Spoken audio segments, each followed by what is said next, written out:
नमस्कार।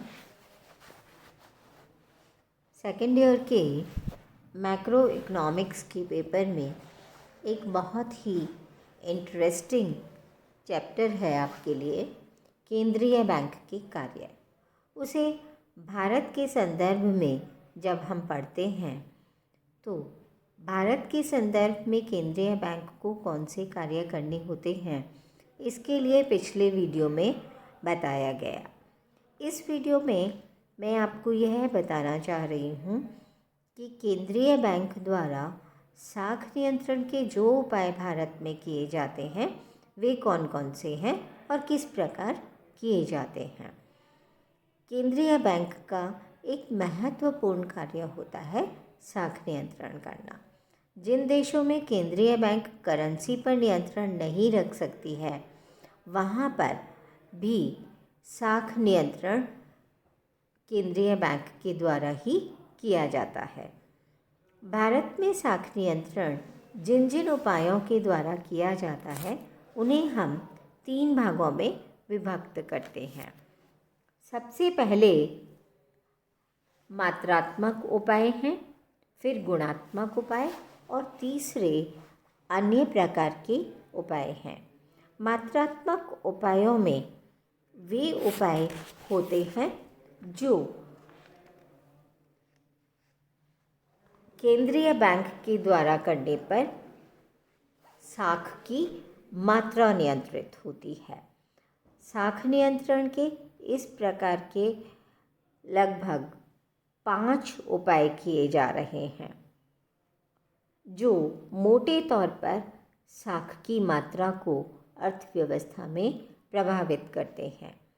बैंक दर को कुछ देशों में बट्टे की दर या डिस्काउंट रेट भी कहा जाता है।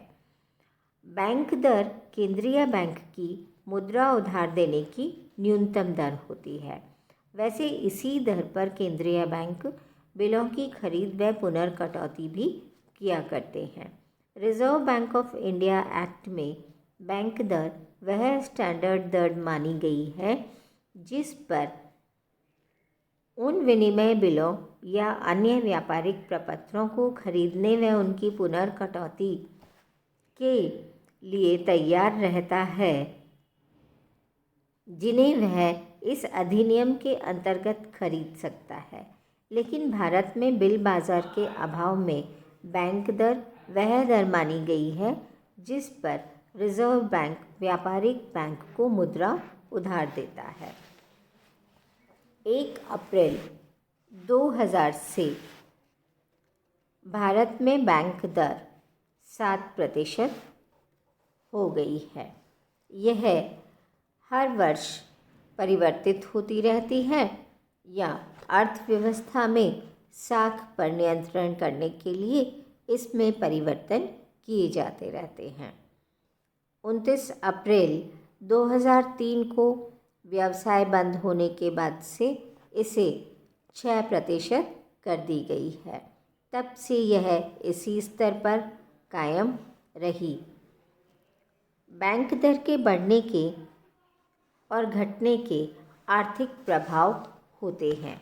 यदि बैंक दर में बढ़ोतरी कर दी जाए तो साख संकुचन हो जाता है और बैंक दर को कम करने पर साख में वृद्धि हो जाती है। बैंक दर बढ़ने से व्यापारिक बैंकों को केंद्रीय बैंक से प्राप्त कर्ज अपेक्षाकृत अधिक ब्याज देना पड़ता है जिससे उनके द्वारा केंद्रीय बैंक से लिए जाने वाला कर्ज कम हो जाता है। साथ में व्यापारिक बैंक अपनी ब्याज की दरें भी बढ़ा देते हैं जिससे व्यापारी व अन्य ग्राहक कम मात्रा में उधार लेने लगते हैं। यही नहीं बल्कि ब्याज की दर के बढ़ने से लोग बैंक में अधिक मात्रा में रुपया जमा करने लगते हैं। इस प्रकार बैंक दर को मुद्रास्फीति पर नियंत्रण करने के लिए बढ़ाया जाता है। बैंक दर बढ़ने से केवल साख संकुचन ही नहीं होता बल्कि इसके अन्य प्रभाव भी होते हैं। इसके बढ़ने से अर्थव्यवस्था में ब्याज की दरों के बढ़ जाने से नए विनियोगों में कमी आ जाती है जिससे रोजगार व आय घटने लगते हैं। कीमतों में कमी आ जाने से बैंक दर जो है उसके बढ़ने से कीमतों में गिरावट आ जाती है।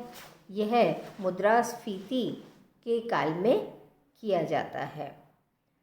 विदेशी पूंजी बैंक दर के बढ़ने पर आकर्षित होने लगती है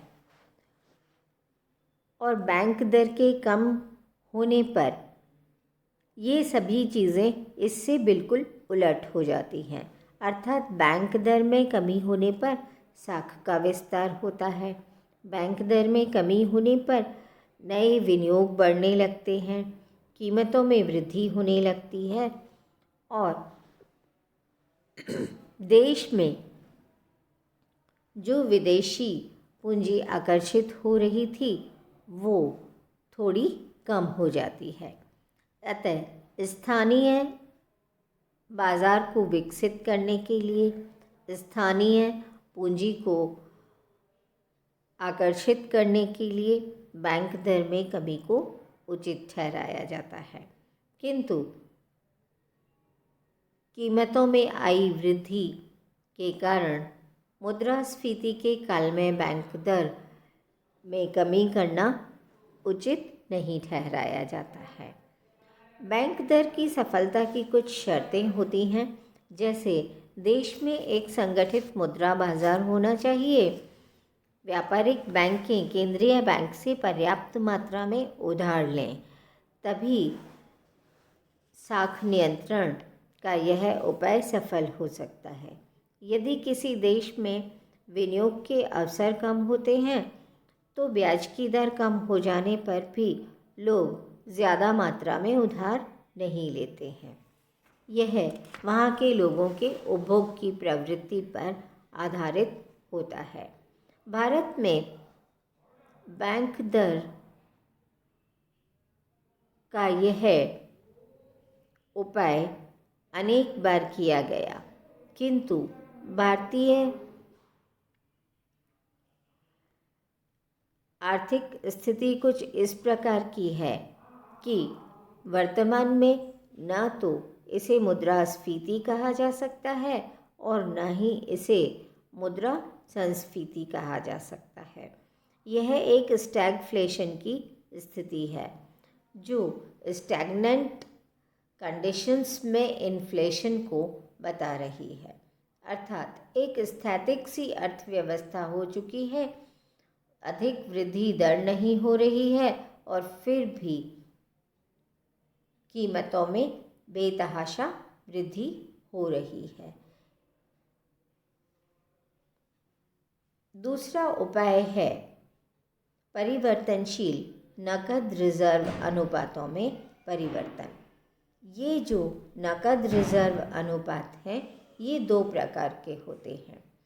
ये रिजर्व अनुपातों में होने वाले जो परिवर्तन हैं वो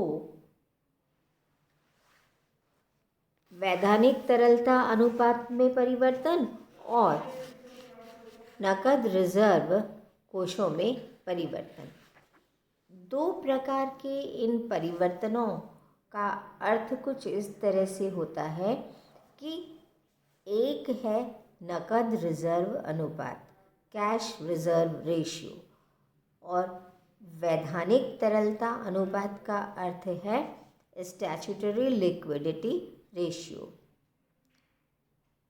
इन दोनों में सबसे पहले अंतर को समझना है। नकद रिजर्व अनुपात वह अनुपात है केंद्रीय बैंक के पास व्यापारिक बैंकों को अपनी शुद्ध मांग व अवधि देनदारियों का एक निश्चित प्रतिशत नकद जमा के रूप में जो केंद्रीय बैंक के पास रखना पड़ता है वह नकद रिजर्व अनुपात होता है। किसी बैंक के द्वारा उसके पास जो मांग जमाएं, अवधि जमाएं हैं, उन समस्त जमाओं का एक निश्चित भाग वह रिजर्व बैंक ऑफ इंडिया में जमा कराता है। इसे CRR कहा जाता है। दूसरी ओर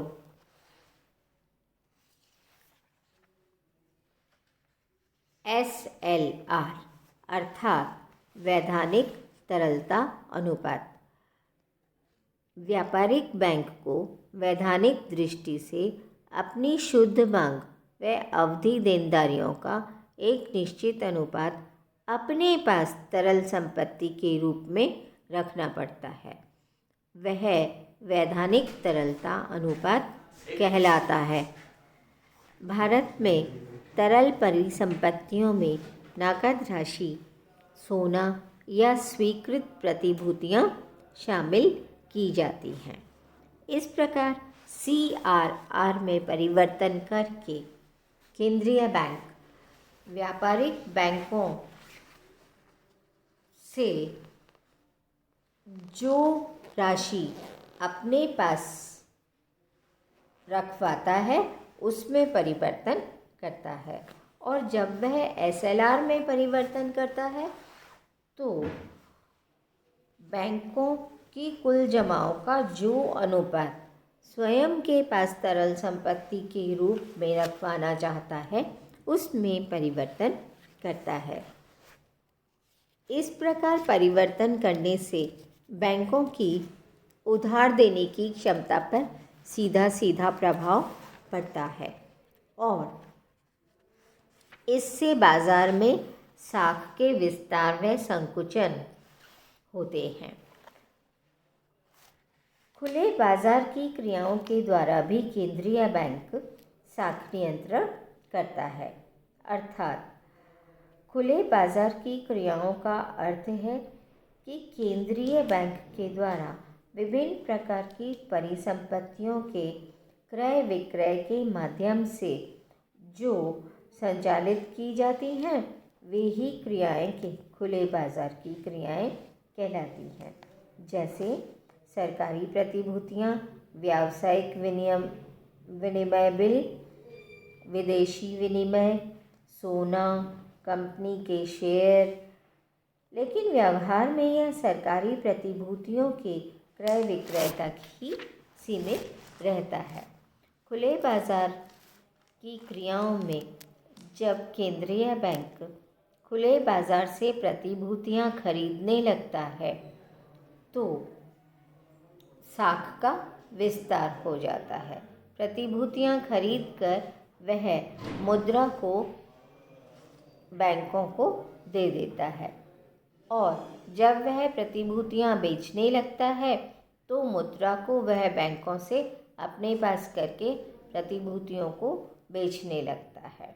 और ऐसी स्थिति में खुले बाजार के अंतर्गत जब प्रतिभूतियां बेची जाती हैं तो मुद्रा संकुचन होता है या साख संकुचन होता है, और जब ये प्रतिभूतियां खरीदी जाती हैं तो साख का विस्तार हो जाता है।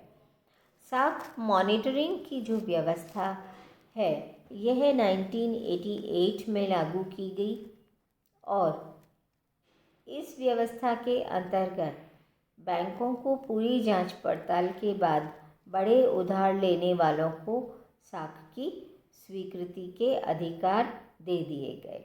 इसमें कार्यशील पूंजी के प्रस्ताव 5 करोड़ रुपए व अधिक के एवं अवधि कर्ज के मामले 2 करोड़ रुपए से अधिक के होते हैं। जनवरी 1991 से कुछ प्रतिशत मामले ही रिजर्व बैंक की जांच के लिए पेश किए जाते हैं। अतः अब बैंकों को साख की मॉनिटरिंग के ज़्यादा अधिकार दे दिए गए हैं।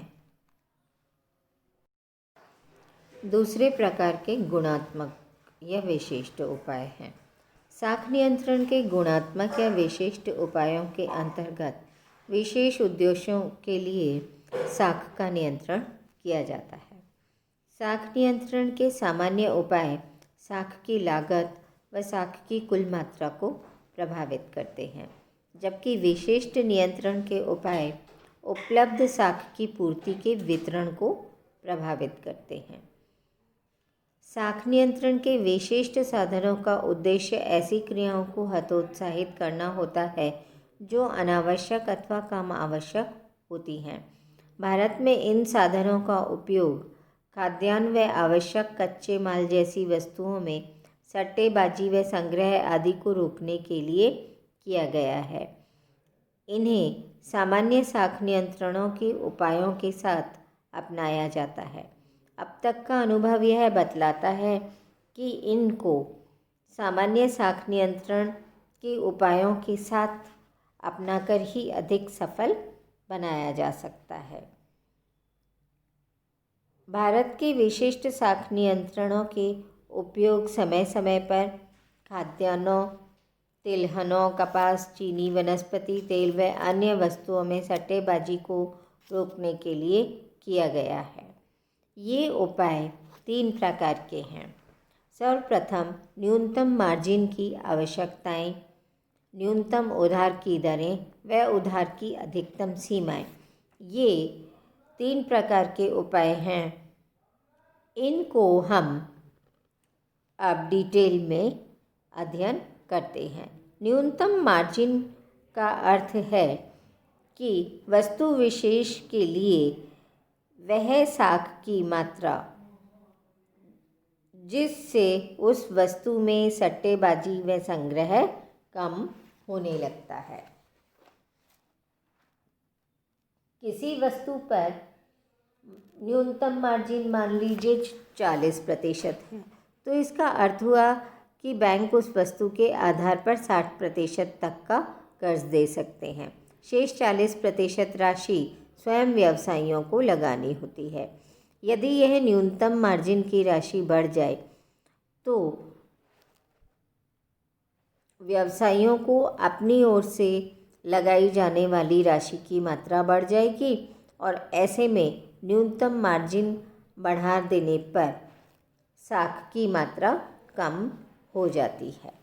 उधार की न्यूनतम दरों को निश्चित करके केंद्रीय बैंक व्यापारिक बैंकों की उधार देने की न्यूनतम क्षमता को प्रभावित करते हैं और इन न्यूनतम दरों को बढ़ाकर भी साख नियंत्रण का प्रयास कर सकते हैं। गुणात्मक साख नियंत्रण के अंतर्गत आने वाली वस्तुओं पर उधार की न्यूनतम दरों को बढ़ाने से उधार की राशि कम हो जाएगी, जिससे संबंधित वस्तुओं की कीमतें नियंत्रण में आ जाएंगी। प्रायः न्यूनतम मार्जिन व उधार की न्यूनतम दरों को एक साथ प्रयोग में लाया जाता है। विभिन्न व्यवसायों के लिए उधार की सीमा निर्धारित करने के लिए उधार की अधिकतम सीमाएं निर्धारित करने का भी कार्य करके साख नियंत्रण किया जाता है। कभी कभी केंद्रीय बैंक व्यापारिक बैंकों से यह भी कह देता है कि अमुक अवधि के अमुक कार्यों के लिए अमुक धनराशि से ज़्यादा राशि उधार नहीं देनी है।